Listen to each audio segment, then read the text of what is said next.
Alright, so making a cast, we're going to do a short arm cast that will cover up to here and pretty much down here. So that's usually done for kind of distal fractures down by the wrist for the most part. And so typically you always want the patient to be kind of in this position like they're about to arm wrestle to help keep them stable.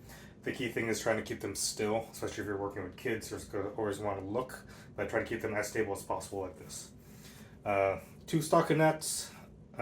Since my patient's a little bit on the bigger side for his arm, I use a little bit larger stockinets. But normally can you get away with a 2-inch. This is a 3-inch. And then normally you can get away with a 1-inch for the thumb. This is a 2-inch.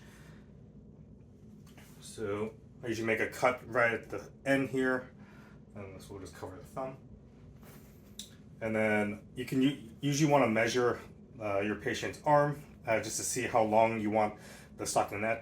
Typically, the short arm cast will end about 2 fingers down from the intercubital fossa.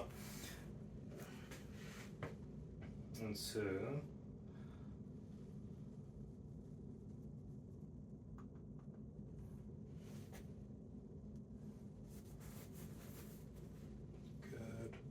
So I usually make a small little incision, small little cut, maybe just like 2 centimeters or so, just for the thumb.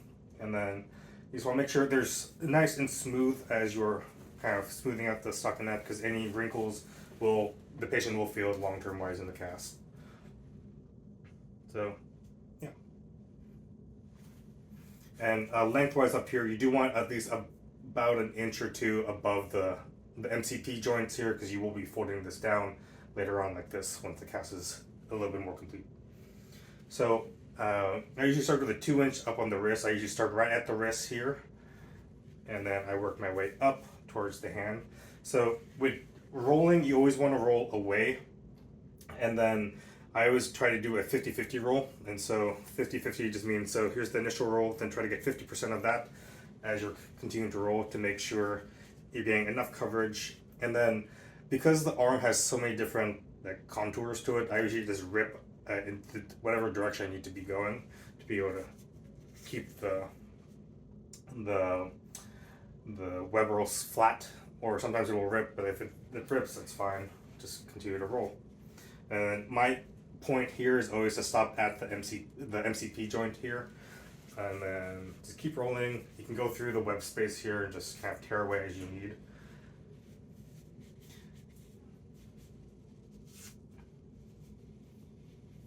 And then once you get about 2 layers in, you just work my way down.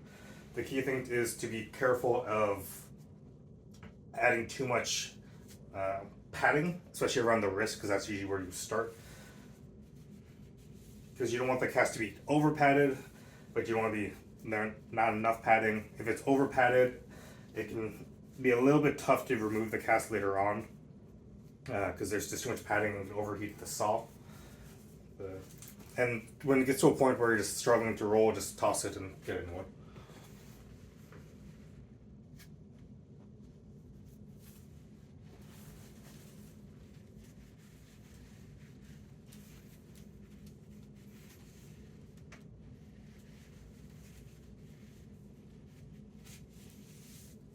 So, yeah, there's the initial kind of start to the cast.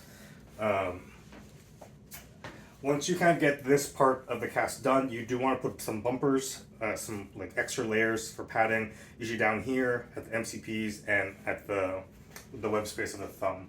So I usually just grab a roll here and then fold it in half, and then just kind of go around those areas.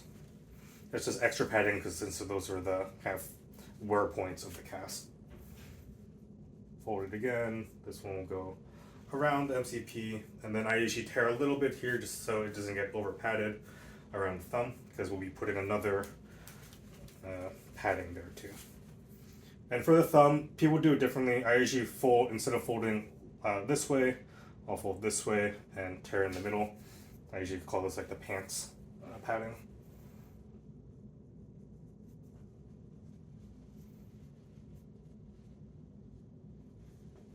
And there, that is what the finished cotton padding will look like on your cast before you start doing anything else with the casting material.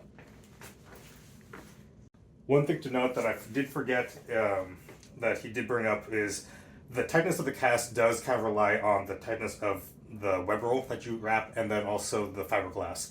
The key thing that I always like to point out for the web roll is that you can pull as tight as you want. If you pull too tight, the web roll will just rip, and so that's kind of the protected portion. The one you do not want to start pulling is when you start to put on the fiberglass, because that's the thing that will be tight, and if it pulls too tight, it won't rip like kind of the web roll. So that's the thing to be kind of aware of, is you can go as tight as you can, or as tight as you kind of want for the cotton padding, but for the fiberglass that I'll be starting in a little bit here, that's the one you do want to be careful of.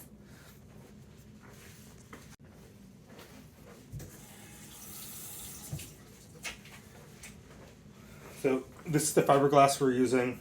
The main thing is as soon as you open up the package and it's exposed to air, it starts to harden and it starts to release some heat. For kind of quickness purposes, I did wet this to make it harden a little bit quicker. But for starting out, I would say just open it and start wrapping. So again, I always start at the wrist and then I work my way up and down and then down. So as you're wrapping, once you get to this web space, I usually look at the angle of the thumb and then cut that way. And then you want to twist it like this and then wrap the cut you made just for comfort, just be more comfortable, because once the fiberglass hardens, it gets a little bit more pokey. And again, MCP is kind of your target point. You want to be below your padding a little bit, because again, we'll be folding it down in a little bit.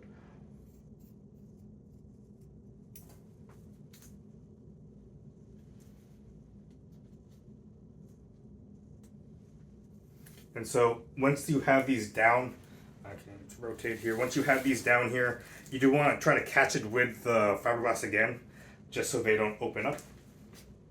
Okay, go back, rotate it. And then again, once you catch that, you do 1-2 layers. So I still always try to do the 50-50. And once you catch those areas, you just work your way down. And since again, his arm is a little bit bigger, I did work with a 3-inch fiberglass. Typically, you would probably want a 2-inch fiberglass for any other patient. It has a smaller arm. And then the way I'm rolling this, I'm just pretty much laying it across his arm. I'm not tugging as much, because again, this is where it starts to add more tightness if you do that. So once you get about 2 layers down at the forearm, at the bottom of the antecubital fossa, at this point I will fold the stockinette, just fold it a little tight here, and then sometimes I'll trim this because you don't want it too long.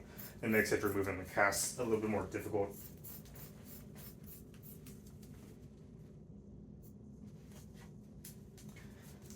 There's that. And then I also fold the thumb first and just fold it down like this.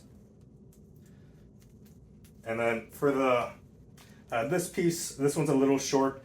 Sometimes I do make a little hole here, and so it can capture the thumb. This one's a little short, so I will just fold it here and pull down.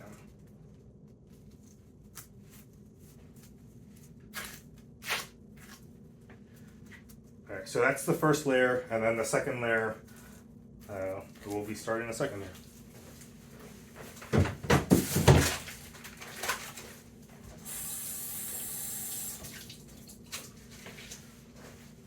layer. So when you start the second layer, you do want to start down here, just to capture everything. And I usually go another two rounds here just to make sure it's nice and secure, and then work my way back up. When you get to this point again, remember, just have cut along the angle of the thumb, and then fold, and just try to capture the stockinette.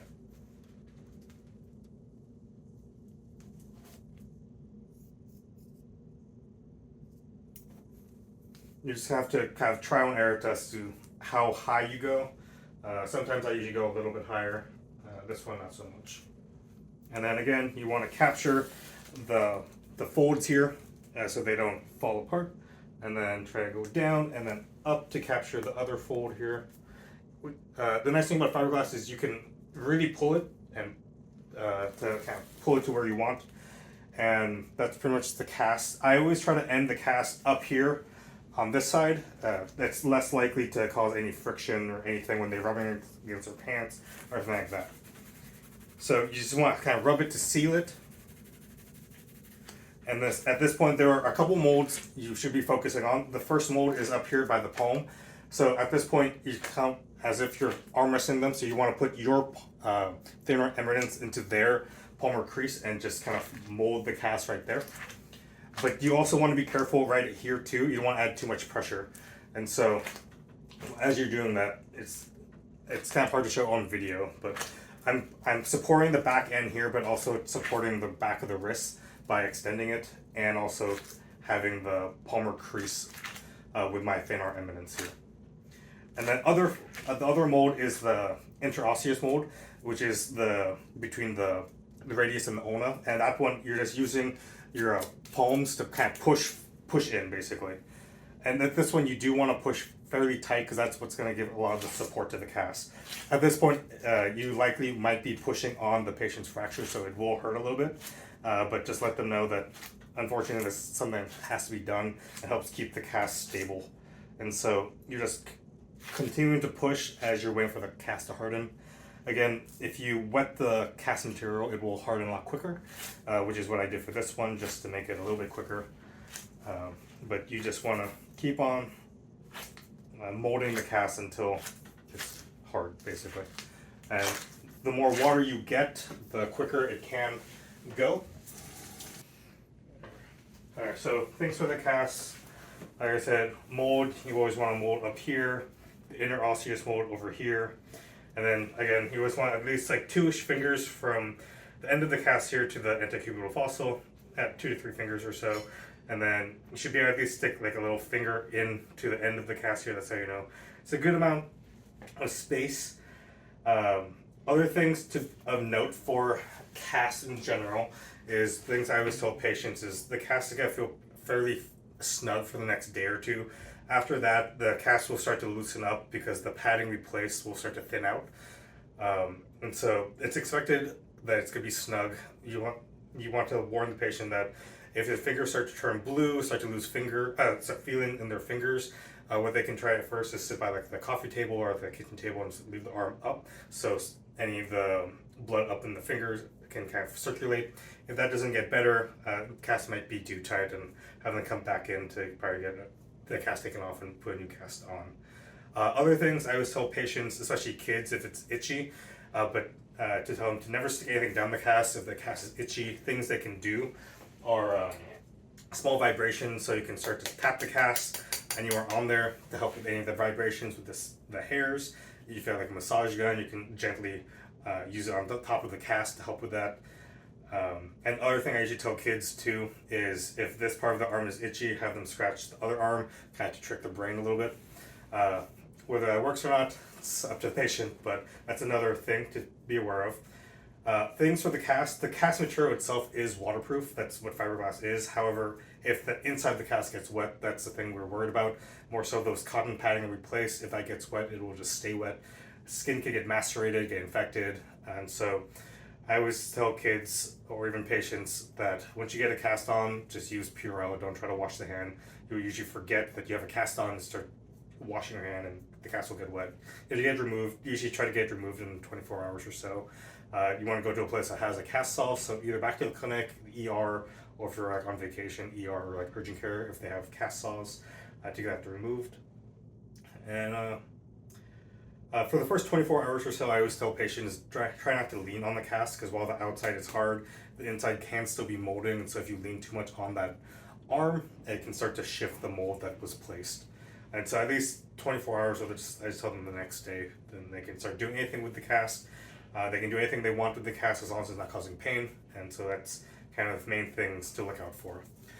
At this point, the cast is hard. They're coming back in to get the cast removed. For this specific cast, there's 2 cuts you'll make with the cast hole that I'll show, but you want a cut down this line and a cut on this end of the cast as well. It's because you want to avoid any bony prominences. So if you go over here, you want to avoid the ulnar styloid or just even any of the bones on any portion of the wrist. So that's why you go dorsal and ventral. That's pretty much it. I always tell the patients that cast cannot cut skin. It can cut bony prominences, so if it uses pressure to help cut the hard material. And so that's usually why we had padding to help with that protection as well. The cast all should never be touching their skin directly.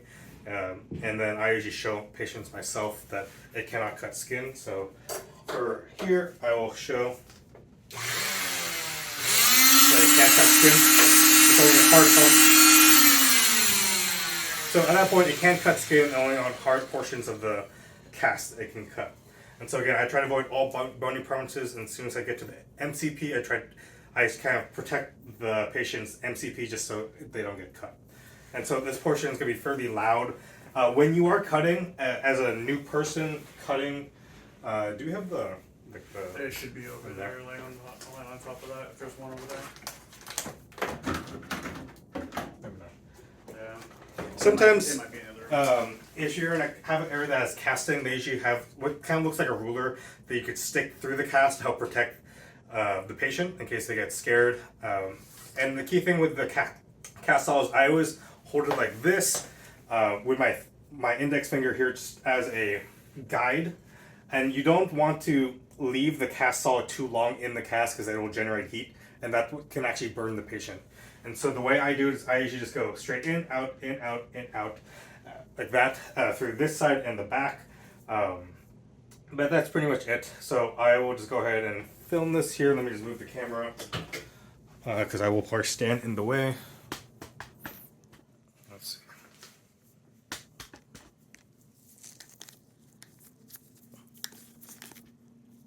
Okay, so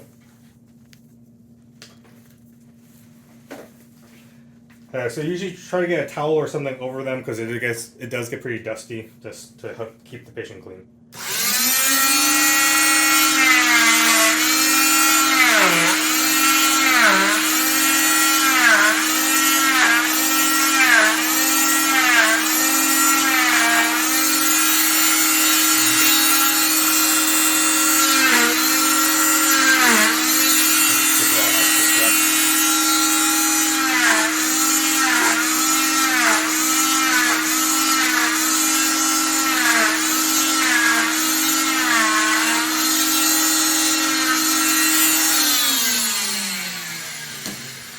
So again, it's just a straight line this way, a straight line on the ventral side of the arm.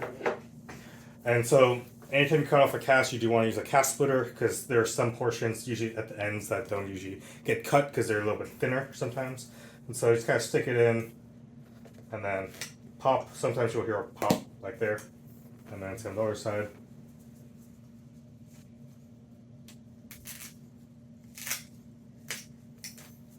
And then you'll grab a pair of scissors.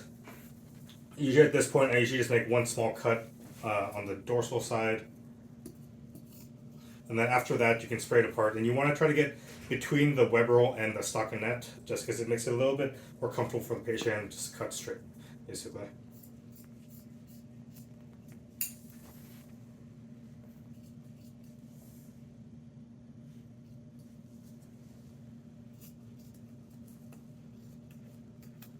And then you just cut the stockinette. So one thing to look at whenever you're practicing casting is always to look at the padding and also the casting material as well, because you do want it fairly even. Usually, again, at the wrist point, it'll be the thickest, kind of like here, because that's where you usually start. But you do want it fairly even throughout the cast. And there you go. So there's a short arm cast for now. Perfect.